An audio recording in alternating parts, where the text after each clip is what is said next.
じゃあ、先輩ですね。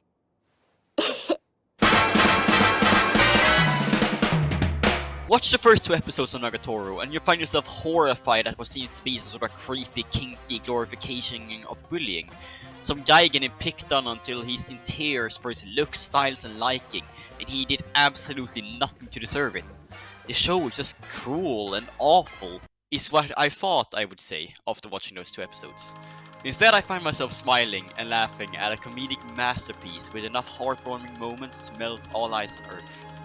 It's one of those unlikely duos, just maturing thanks to the other. And there isn't a better word to describe this show other than fun.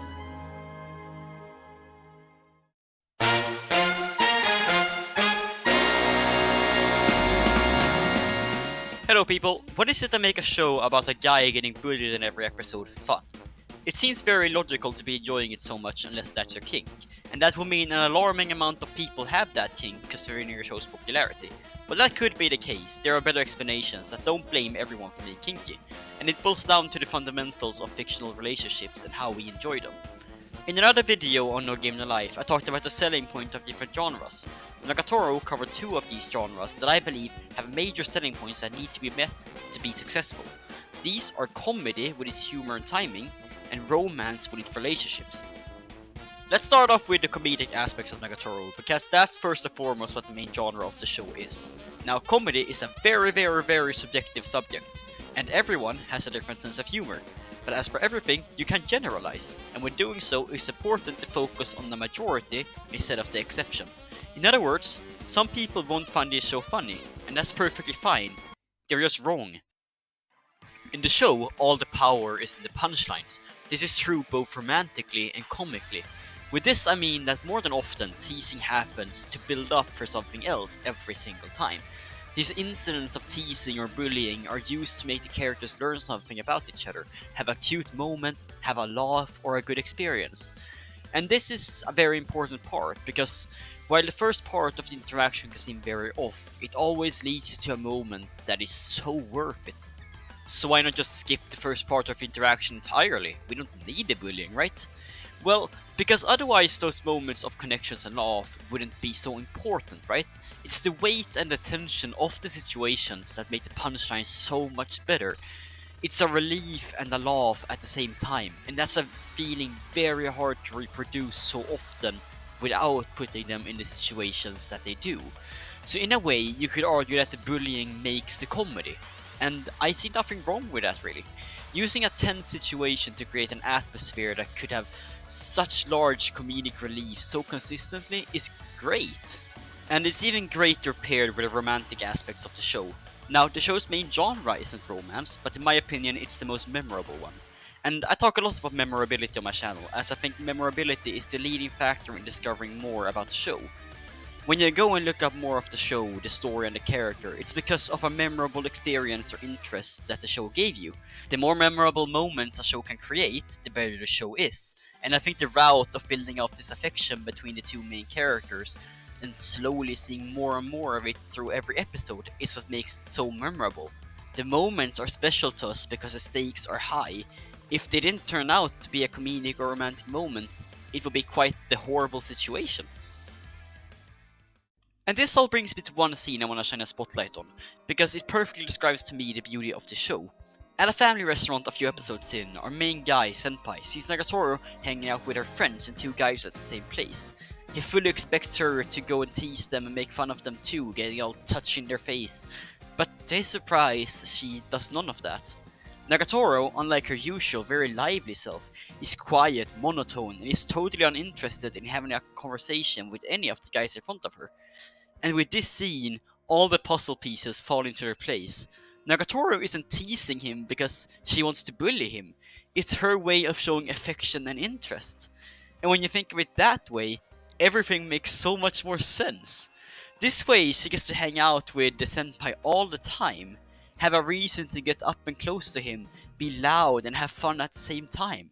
This isn't saying her way of approaching it is ethical or right, but it makes sense. This is why she allows the cute moments to happen, because if these were real situations, it would end way before that. And in a way, this is quite beautiful and cute. It's the start of a friendship which slowly builds to way more than that the more time they spend together. And Nagatoro makes sure they do spend their sweet time together. This also explains why she gets so mad when her other friends teases the senpai. It isn't a form of direct jealousy that a lot of people say it is. More indirect in a sense that she sees it at them as them also showing affection towards him. Since acting like this is her way of getting close and showing affection, she sees these attempts of teasing the same way. She isn't jealous of them getting close and talking to him. She is jealous of them showing affection towards him. And sure, this might seem like a minor thing to point out, but I think it's important that we do. Relationships in shows and anime build on the premise that we see ourselves in the situation of the character, experiencing their feelings and emotions of the situation. Therefore, to me, it's important when affection is part of the equation to point out where the affection is coming from and the reasoning behind it, so to better understand and to better put us in the same situation. Nagatoro doesn't mind others being close or talking to him, she minds the affection she thinks they are showing him. And that's the absolute beauty of it. Now, there is one more thing that seals the deal for me when it comes to my liking of the show, and that is the art style. And it can be described in the same word as the rest of the show got. Fun. It's a playful, over the top and all over the place art style, and in a way it helps some of the more tense situations to be easier to digest. It removes some of the more serious aspect of the teasing to put a cute spin on it with its faces, simplified panels and wacky effects. You could argue that the show is in a way known for Nagatoro's fun faces and its animation style. While this interpretation of the original story animation-wise is all thanks to the studio, the original art style is from the author originally being a hentai artist. In a way, this does kinda explain a lot. The over-the-top situation, her famous faces, situations, it kinda fits to that origin. The show is nowhere near that type of show though. It's just some of the expressions, and I think it helps a lot for making a fun situation out of it. And with this, I'm arguing that Nagatoro is a masterpiece in comedy, with many romantic and cute moments for us to enjoy along the way. It makes for a very entertaining experience, as all comedy shows should be. You are meant to have fun and laugh, and I believe Nagatoro delivers on every front when it comes to that. And now I hope that others who have yet to watch the show will hopefully give the show that can look at first a bit mean and childish a shot, and hopefully have a laugh along with the rest of us. Thank you for watching my video on Nagatoro. Sorry if I sounded a bit less lively than usual. I've been quite sick for the past week, but I still really wanted to get another video out. Hopefully you enjoyed watching it as much as I enjoyed making it. And if you have any other shows you'd like me to cover, make sure to join my Discord and talk with us about it. Anyway, have a good one y'all.